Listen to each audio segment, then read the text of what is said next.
Howdy all, Sword Trader. Welcome back to the channel. And today we're going to continue on my never-ending quest to build the world's biggest empire army. And today we're going to do this with some little minis. I don't know if those actually technically count as GW minis, but in my mind they count. So let's take a look at what I got and get this shindig going. So my empire halberdiers, as you can kind of see, look a little bit different than the ones you're probably used to. These bad boys are from an old board game GW used to make called Battle Masters. I think it was like I played on a 3x5 match. Kind of a pre-made, really simplified version of Warhammer Fantasy. Cool game, niche concept. Made for a couple of years and discontinued. So that's what I'm going to use for them because technically they are still Empire and they're GW and they're plastic, so it counts. Now for command staff, because they did not have any of that, they were just these models here. We have this old standard bearer, one of the old drummers, and this old metal halberdier. When JV was a metal halberdiers, I want to say this guy's 4th edition. I could be wrong. So he will be my captain, my musician, and my standard bearer. Now, for these guys, they came on like this, right here. Well, and then that weird, like, 45-degree angle, which, yeah, I don't know how I feel about that. So we have to bring them up to 25mm bases from 20. So we have two options. We can use these base extenders, which will pop up and make them a 25, or we rebase them, and we have them facing forward. And honestly thinking, I think I'm going to do facing forward, but I'm going to think about that for a minute, and while I think about that, we're going to do some housekeeping. So here's my housekeeping. 91% isopropyl alcohol and a 2-liter thing full of minis. These are a crap ton of Empire.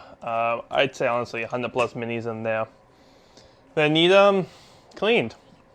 So what we're going to do is we're going to strip them. And how we strip them is we're going to use 91% isopropyl alcohol. Now the alcohol will rip off the paint. It'll take honestly about 24 to 48 hours, but we are going to give them probably a week. So let's add the alcohol. So mail this week's pretty light. I got 2 packages in, and I got a stack of shields for my cavalry. I bought these. This was a gift from someone in my community who was just offering to help out. Thank you, Steve. Much appreciated, brother. I will put them to good use. So let's cut these open real fast and see what's inside, because I have no idea.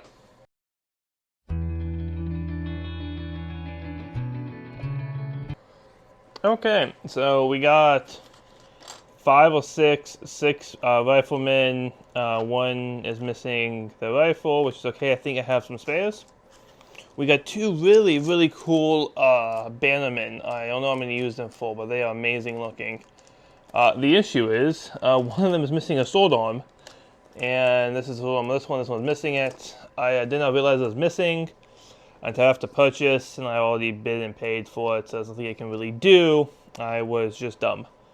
We got the shields, and we got this, from, I forget who I bought this off of. Oh, Wargaming Train? I don't know, Wargaming Train. I bought it off Amazon. I'm going to use these as my new basing tufts. It's very similar to the old ones. The grass is a little on the brighter side, but this is the closest I'm going to get since that first company. It doesn't make them anymore, and only ones they have them in are like some multi-packs, and they want some individuals. So that's what we got. So we're going to work with. We'll test them out on these models. So now let's get to the hobby portion of this. So a few minutes ago, I was discussing what I'm going to do with the basing. And I have 2 options, this or I have the base extenders. And after way too much thought, I think they look cooler facing forward instead of doing that 45-degree angle. So, oh god, we're going to go rebase all of these. So, move your magic and rebased. Ta-da! And now do editing magic. They are primed and ready to be painted. Now, before I paint them all, I need to do a test model to see how my paint scheme is going to be. I got an idea, but the issue is there's not a lot of cloth on these guys. They all seem to be in like full plate armor. So I'm going to have to mess around and do some test schemes. But let's do a couple test schemes, and they'll be back. So after several test models, this is what we came up with. By we, I mean me. So we did full metallic for the plate armor. We did red on the shield with a gold trim, blue for the feather and the tassels on the weapon, red for the other tassels on the shoulder pads and the head wrap. Then we did black for the belt buckle, and we put 2 pieces of gold on the emblem, on the helmet, and on the belt buckle. And that's it. Now, the only other thing I want to do, I'm looking into this to see if it's possible or how to do it most efficiently and effectively, is on the shield here. I don't like the solid red. I'm thinking of an emblem. And speaking of emblems, let's take a look at my options. So for those of you who don't know, the book I'm using when we get a lot of my paint schemes and a lot of this stuff from is this old book from GW, Uniforms and Heraldry of the Empire. In here, it has basically information, notary, and all the stuff that you need to know for each of the city-states. Now, right here is a list of shield designs they're known to use. So what I'm thinking of is going to do this one right here. Let's focus on that. The red with the gold lion. I think it's a lion. I'm not actually sure. We're going to go with a lion for now, holding the scales. And that's what I'm trying to get a design made of a stencil or of a like water decal. We're working on that at the moment, but this currently is my plan. Let's continue on painting them all. And if I can get that made, great. If I can't, oh well.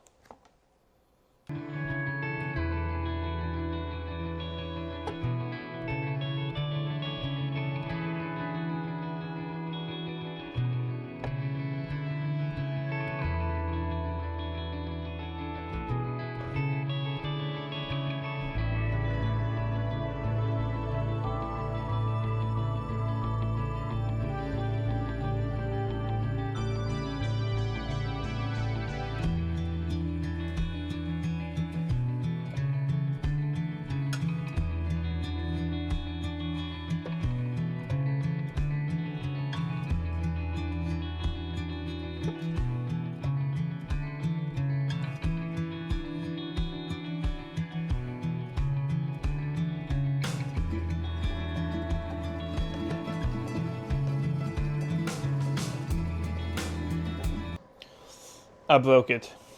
Real fast, just want to show you. I painted so hard today. I dry brushed so hard, I broke him off his base. Nothing serious. I don't think I glued it well enough, but I just thought this was funny and you would enjoy it. That is all. Back to your regularly scheduled painting.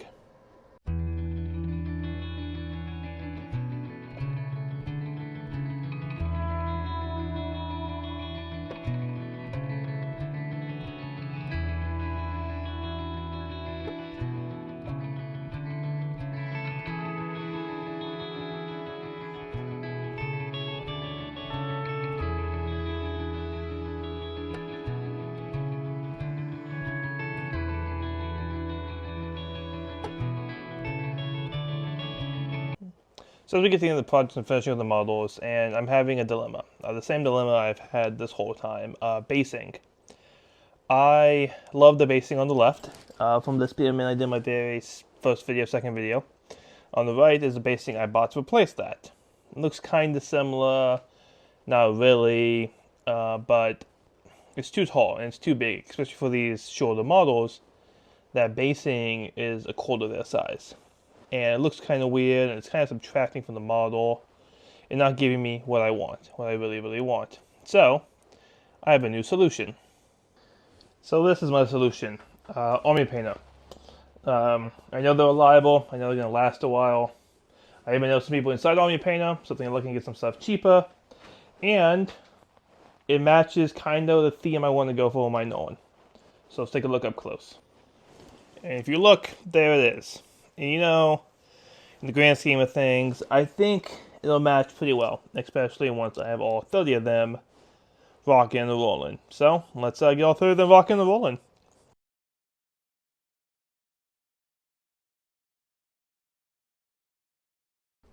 There they are. That took a minute. Time to completion is about 3 weeks for these guys. Sadly, my day job got in the way. But they look really, really good, and I'm glad of how they came out. Super proud of them. I think, I was a little nervous in the beginning with the size of the regular guys and the command squad. There is a noticeable difference. There's no way to hide that. But I still think they blend in super, super well. So let's put them on the spinny table and take a closer look.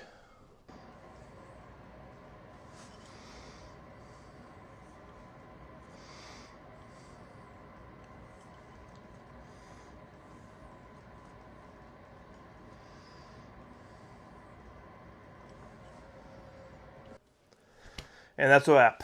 That's all she wrote. That's all I got. Took a bit longer than expected, but as usual, I like how they came out. So, as always, thank you to viewer for watching. Stay safe, y'all, and I will see you on the flip side. Yee!